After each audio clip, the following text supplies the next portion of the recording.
ओम शांति। आज सुनते हैं आज की मुरली मंथन। आज प्यारे बाबा ने मुरली में एक सभा हाईनेस और हॉलीनेस और हैप्पीनेस की सभा बाबा ने बताई। ऐसी सभा प्यारे बाबा ने कहा सारे कल्प में नहीं मिल सकती, पूरे ड्रामा में नहीं मिल सकती। देखो बच्चे, हिज हाईनेस और हिज हॉलीनेस का टाइटल कितना मुश्किल थोड़े से को मिलता है, और उनको भी पवित्रता का ताज और वो महानता तो है नहीं, लेकिन आप सारी सभा जो है पूरे होली पवित्र, और वो ताज भी है, लाइट का ताज, पवित्रता का ताज है। तो बाबा ने कहा बाप दादा इतना बड़ी सभा, हाँ, होलीनेस और हैप्पीनेस बच्चों की देख के हर्षा रहे हैं।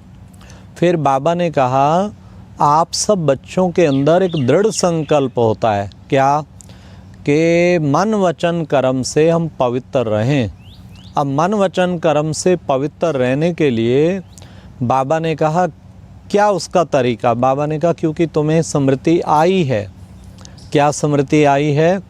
बाबा ने कहा सबसे बड़ी स्मृति तुम्हें ये आई है कि अनादि और आदि हमारा पवित्र स्वरूप है। हम अनादि और आदि पवित्र स्वरूप वाली आत्माएं हैं। यह स्मृति आते ही तुम समर्थ बन गए हो। तो बाबा ने आज मन वचन कर्म पवित्र सहज पवित्रता को पालन का एक तरीका भी बता दिया।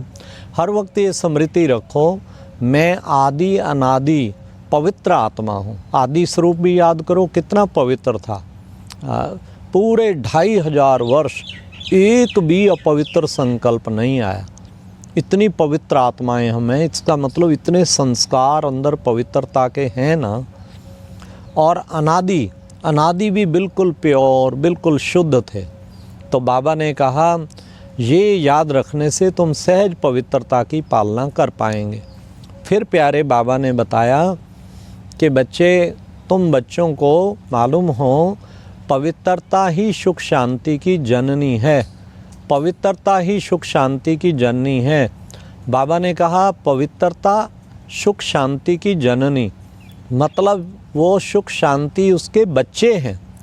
तो बाबा ने कहा जहाँ पवित्रता है वहाँ सुख शांति होगी ही होगी।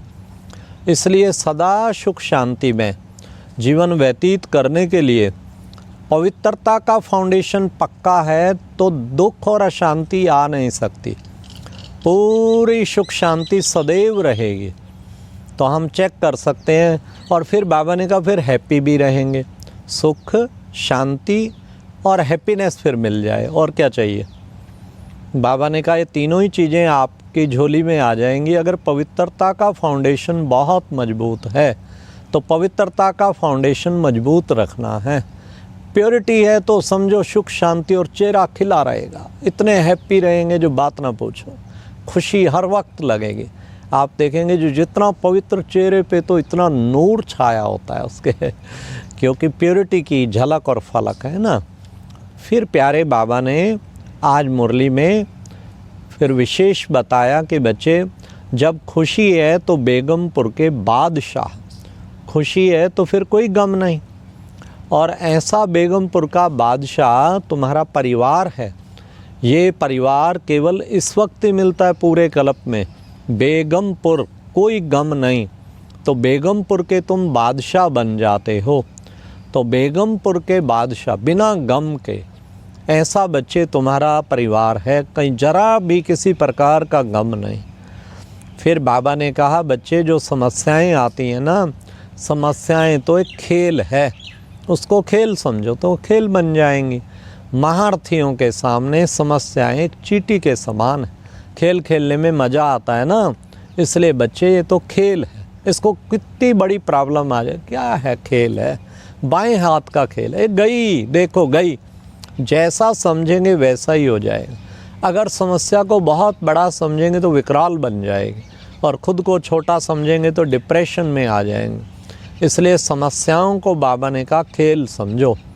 तो ये एक प्यारे बाबा ने खेल की बात बताई। तो समस्याओं को खेल समझने से सदा ही हल्के फुल्के रहेंगे। बाबा ने कहा, जैसे दादी कहती थी, नो प्रॉब्लम, हमेशा जवाब दो क्या हाल है, नो प्रॉब्लम। कोई प्रॉब्लम है ही नहीं, प्रॉब्लम क्या चीज़ है, कितनी बड़ी प्रॉब्लम आए समझो गई ये छोटी बन के, और ही कोई ना कोई तोहफा दे के जाएगी, प्रॉब्लम भी कोई ना कोई तोहफा दे के जाएगी। तो ये प्यारे बाबा ने आज समस्याओं के बाद बाबा ने कहा, हाथी के पैर के नीचे अगर चींटी आ जाए तो क्या हाथी का बिगाड़ेगी, इसी तरह महारथियों के सामने समस्याएं चींटी के समान, ये सदैव याद रखो।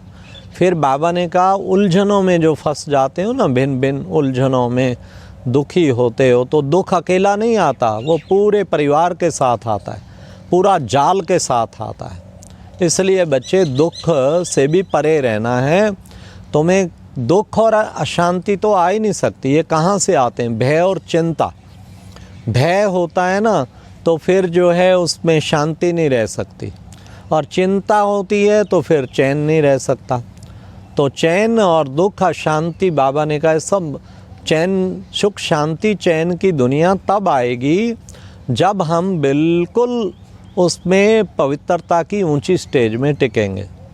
फिर प्यारे बाबा ने आज कहा कि बच्चे, तुम बच्चे अपना पुरुषार्थ श्रेष्ठ बनाने के लिए संगठन की शक्ति को मजबूत करो।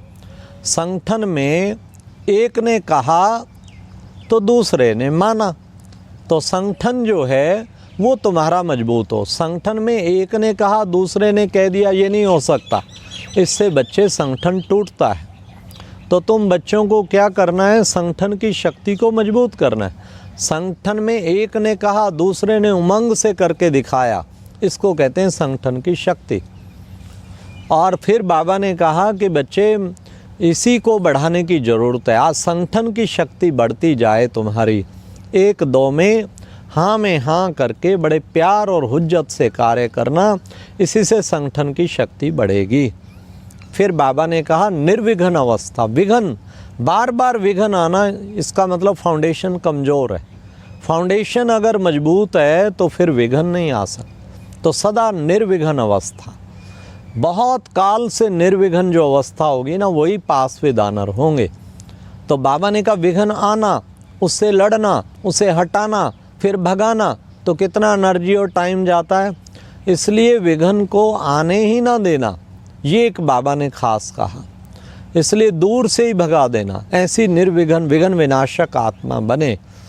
तो फिर देखो बच्चे, ये बार बार ढीला होने से तो फिर बच्चे उसमें जोड़ पड़ जाता है, फिर टूट गया फिर जोड़ पड़ जाता। इसलिए वो विघ्न विनाशक स्थिति बनाने के लिए बाबा ने कहा।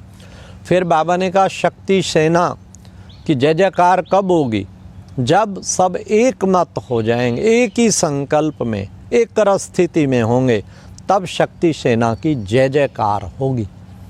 और बाबा ने कहा तुम्हारी रूहानी सेना को क्या ऑर्डर है। देखो बच्चे, उनको ऑर्डर होता है तो चारों ओर गोलियां चलाना शुरू कर देते हैं, चारों ओर घेराव करना।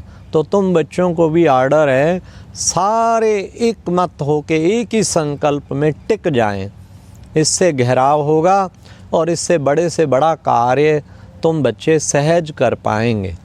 बाबा की प्रत्यक्षता कब होगी, बाबा ने कहा बाबा की प्रत्यक्षता तब होगी जब बाबा का आपके जीवन से, चलन चेहरे से बाबा नज़र आएगा, एक एक से बाबा नज़र आए।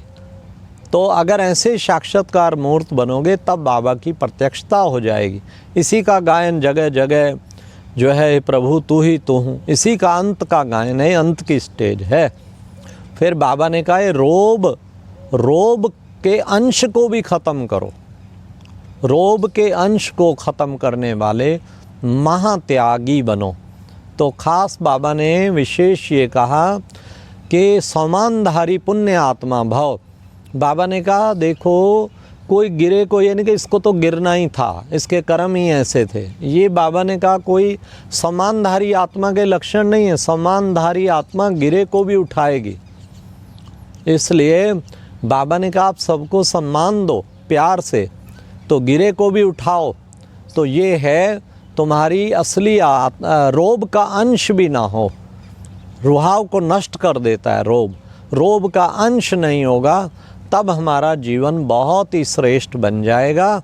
ये था आज का मुरली मंथन। अच्छा, ओम शांति।